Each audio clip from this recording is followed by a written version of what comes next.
अस्सलामुअलैकुम वरहमतुल्लाहि वबरकातुहू। मुसलमान अच्छे अखलाक में नंबर अव्वल पर है तो बुराई में भी पीछे नहीं है। इतने नबी और उनकी उम्मत के बावजूद अल्लाह ने हमें आखिरी नबी के उम्मत में पैदा किया। कुछ तो खूबी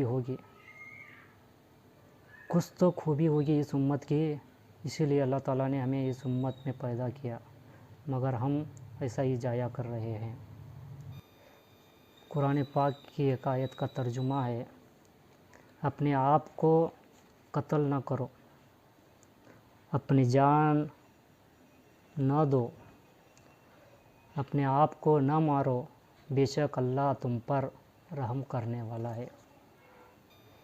ये एक्टर शाहरुख खान, अक्षय कुमार, अजय देवगन, ये इनके एक एडवर्टाइज के देखने के बाद हम गुटखा तंबा खाना शुरू करते हैं। क्या ये आपको पता है कि ये एक एडवर्टाइज के लिए कम से कम 10 करोड़ चार्ज करते हैं। ये हमें बेवकूफ़ बना रहे हैं। हम उनकी बातों में आके ये गुटखा मावा तंबा खाते हैं। अगर मैं झूठ कहूँ तो आप गूगल करके देख सकते हैं कि इन एक्टर एक गुटखे के ऐड के लिए कितना चार्ज करते हैं। एक आयत का तर्जुमा है, शराब और हर वो चीज़ जो मुकम्मल हो या जुज़वी तौर पर नशा आवर हो, ठोस हो या लिक्विड, ये सब हराम है।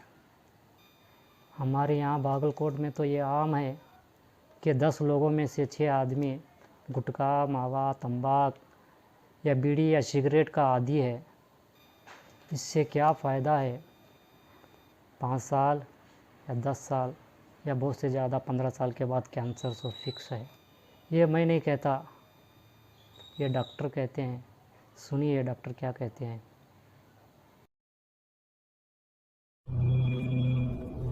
ನಾವು ದಿನ 50 ಹೊಸ ಪೇಷಂಟ್ಸ್ ನೋಡ್ತೇವೆ. ತಿಂಗಳಿಗೆ ಸುಮಾರು 1,000.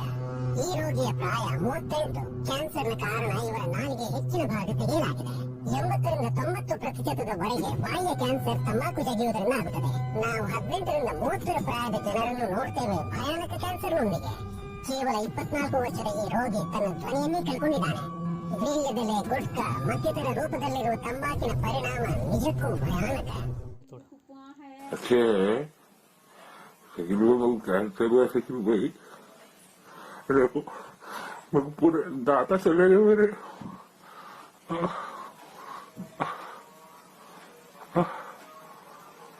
पूरे दांता चले गए, काम नहीं कर सक रहा हूँ भाई, मेरी कुछ मदद करो ना। शकील भाई सबको बोल के बहुत परेशान हो। शकील भाई देखो पूरा सूझ गया, देखो कैंसर हो गया मेरे को।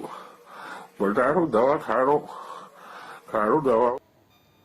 ये एक और मेरा भाई जो मरीज है, इसका पता तो मालूम नहीं कहाँ से है, मगर इसकी भी बात थोड़े गौर से सुनिए।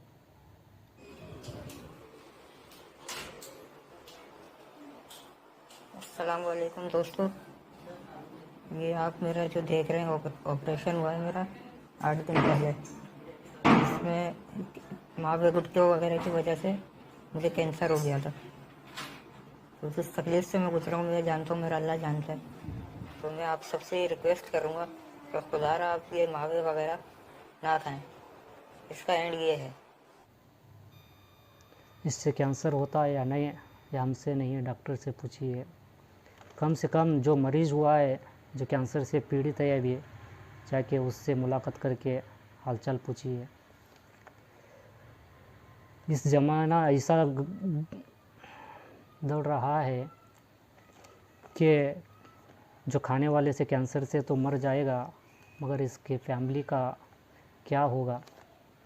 अगर लड़का है तो कैसा भी पल बढ़कर बड़ा हो जाएगा, मगर लड़कियों का क्या हाल होगा?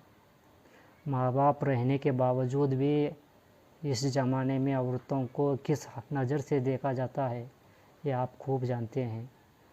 बाद में यतीमों का क्या हाल होगा, ये आप खुद सोचिए। ये गुटखा, मावा, तंबाक, ये सिगरेट पीने वालों से मुंह से तो इतनी बदबू आती है कि हम सामने खड़े होना मुश्किल है। मगर उन औरतों का क्या जो शादीशुदा है, अपने शौहर से ये सब सहना पड़ता है। मगर इन माँ बहनों से मैं एक अपील, ये गुजारिश करना चाहता हूँ कि आप खड़े हो जाइए, आपके बस में है, आप कर सकते हैं कि आपके कहने पर ये जो आपका शौहर है सुनता है। आपको इनको इस लत से छुड़ाना बहुत ज़रूरी है, बहुत ज़रूरी है। देखते हैं, सुनते हैं कि एक आशिक अपने माशूका से कहता है कि मैं तू अगर कह दे तो ये चाँद सितारे तोड़ लाऊंगा। ये चाँद सितारे तो किसी के बाप दादा की जागीर नहीं है, मगर इसका मतलब क्या है? इसका मतलब ये है कि नामुमकिन काम को भी मैं तेरे लिए कर दिखाऊंगा। आप अगर टान ले तो महीना 2 महीने में ये काम कर सकते हैं, अगर नहीं तो आप तैयार रहिए कि कैंसर तो फिक्स है आपके शौहर का। आप पूरा कोशिश करिए छुड़ाने की आपके भाई या शौहर के। गुटखा, तंबाक, मावा ये एक जहर है, एक पॉइजन है। इस्लाम में सुसाइड, खुदकशी करना हराम है। अल्लाह के नबी सल्लल्लाहु अलैहि वसल्लम ने फरमाया, अपने गला घोट कर या घोट कर खुदकशी करता है, जहन्नुम में वो भी गला घोटता रहेगा। और भाला से अगर मार के खुदकशी कर ली तो क़यामत के दिन वो भी भाला मारते हुए खुदकशी करता रहे। अगला आप समझ लो, अल्लाह ने कितना खूबसूरत चेहरा बनाया, मगर ये गुटखा, मावा खा के चेहरे को किस तरह बिगाड़ रहे हैं आप खुद देख।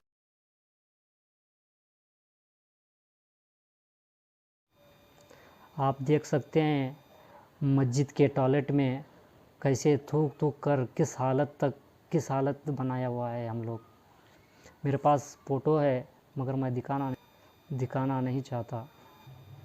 WHO की रिपोर्ट है कि पिछले 100 साल में 10 करोड़ मरीज कैंसर से मरे हुए हैं।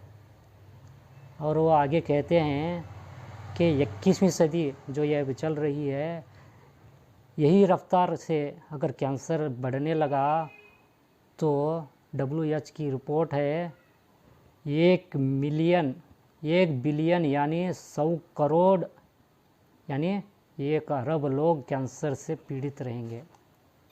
ये अगर आपको डाउट है तो गूगल करके चेक कर सकते हैं। रमज़ान आ रहा है, बहुत बरकत वाला महीना है। इरादा करो कि इस महीने में थोड़े बहुत लोग छोड़ते हैं, यही बहाने से, रोज़े के हालत में यही बहाने से हम इस जड़, जो बीमारी का जड़ है, गुटखा, मावा, तंबाक, ये छोड़ने का इरादा करेंगे।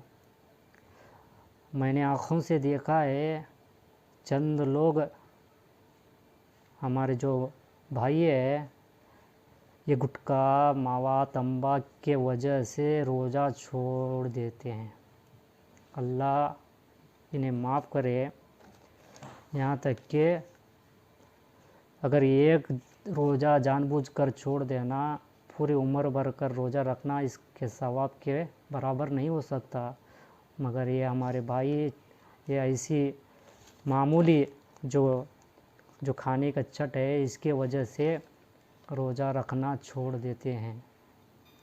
मैंने ये भी देखा है, जो ये गुटखा खाने वाले भाई जो रोज़ा रहते हैं, रोज़े की सहरी में आखिरी में गुटखा खाते हैं और रोज़ा रहते हैं, और आखिरी में जब इफ्तार का वक्त आता है तो खाना, रोज़ा छोड़ने के बाद खाने से पहले यही गुटखे से पहले शुरुआत करते हैं। ये गुटखा छोड़ना बहुत बड़ी समस्या, बहुत बड़ी प्रॉब्लम नहीं है। अगर आप चाहे तो छोड़ सकते हैं। अल्लाह के नबी के ये कहने पर सहाबा इकराम रज़ी अल्लाह ताला अन्हु शराब को बहाया था सिर्फ ये कहने पे। क्या हम इस माह रमज़ान के फजीलत से नहीं छोड़ सकते? हमारी ज़िंदगी बचेगी और बच्चों की ज़िंदगी को संवार सकते हैं। हमारे नबी ने फरमाया, जो बंदा जिस हालत में मरेगा उसी हालत में उठाया जाएगा। एक मिसाल के तौर पर एक जगह ये तंबाक, ये बीड़ी, ये गुटखा एक तरफ रख दीजिए, दूसरी तरफ जो अल्लाह की नेमत है, फल फ्रूट है, जो भी चीज़ है वो रख दीजिए। एक जानवर को छोड़िए, जानवर जो खाने की चीज़ है, फल फ्रूट वही खाएगा। ये जो तंबाक बीड़ी है ना, ये मुंह भी नहीं लगाएगा। मगर हमें अल्लाह ने अशरफुल मखलूक़ात बनाया, मगर हम नहीं समझ रहे हैं। फल फ्रूट बेचने वाला फल के फ़ायदे विटामिन बता के बेचेगा, मगर उसका फल नहीं बिकता। मगर ये गुटखा मावा तंबाक बेचने वाले उसके ऊपर कैंसर की चीज़ लगी हुई, चेहरा लगाया हुआ पोस्टर के साथ बेच रहे हैं। अब हम जिगर वाले उससे लेकर खा रहे हैं। वाह रे वाह। मैं एक उलमाओं से, आलिमों से एक गुजारिश करता हूँ कि ये रमज़ान के महीने में बाकी के दिनों में जो मस्जिद को भी नहीं आने वाला है, वो जुमा के दिन नमाज को आता है। इस रमज़ान में 4 या 5 जुमा आने वाले हैं। आपको ये मैं गुजारिश करता हूँ कि इसके जो नुकसानात है उसको खूब बयान करें। जो सिगरेट, हमको तो आइडल ये सलमान नहीं, हज़रत सलमान बिन फ़ारसी है, हज़रत खालिद बिन वलीद है, इनके बारे में खूब बताए। ये देख सकते हैं आप, ये विमल कंपनी के मालिक का मकान है। अगर ये विमल खाने वाले को कैंसर हो गया तो ये अपना घर-दार बेचने के बावजूद भी ये सही नहीं हो पाएगा। सेहत है तो ज़िंदगी है, ज़िंदगी है तो माँ बाप की खिदमत कर सकते हैं। अगर कैंसर हो गया तो माँ बाप की ज़िंदगी में ही हमारा जनाजा निकल जाएगा। अल्लाह के बहुत सारे नेमत हैं, उस सब नेमतों को छोड़ के इस गंदगी के पीछे पड़े हैं। हर पीर और जुमेरात को हमारी सब रिपोर्ट अल्लाह के नबी के पास पहुंचाया जाएगा। क्या ये अगर अल्लाह के नबी को मालूम होगा तो क्या अल्लाह के नबी खुश होंगे? गुटखा खा के थूकना सिर्फ थूकना नहीं है, अपनी ज़िंदगी को ठुकराना है। सिगरेट के पीने से धुआं उड़ाना नहीं है, बल्कि अपनी ज़िंदगी को उड़ाना है। अगर मुझे पूछो तो मैं कहता हूँ जो ये गुटखा तंबाक सिगरेट पीते हैं उनको अपनी बेटी या बहन देकर निकाह ना करो, क्योंकि 5 साल या 10 साल या ज़्यादा से ज़्यादा 15 साल के बाद तो उसको कैंसर होने वाला ही है, वो हो के मरेगा। इससे अच्छा है कि अपनी बेटी या बहन घर में रहे, भले ही वो 100-200 रुपये कम कमाता हो, उसको दे के शादी करे। ये मेरी राय है। इस लत में तो हर एक पीछे लगा हुआ है, अमीर हो या गरीब हो, छोटा हो या बड़ा हो, मज़दूर हो या नौकरदार हो, सब लोग ये एक पैशन बन गया है कि खाना है थूकना है, खाना है थूकना है। एक दिन आएगा कि आप हमें याद करोगे, मगर कुछ फ़ायदा नहीं होगा जब कैंसर होगा। अभी वक्त है, अल्लाह ने अभी वक्त दिया है, अल्लाह से तौबा करिए, अल्लाह ताला इस बुराई से हमें बचाए करके। अगर मेरी बात किसी को बुरी लगी हो तो छोटा भाई समझकर अल्लाह के लिए मुझे माफ़ करे। अल्लाह हाफ़िज़।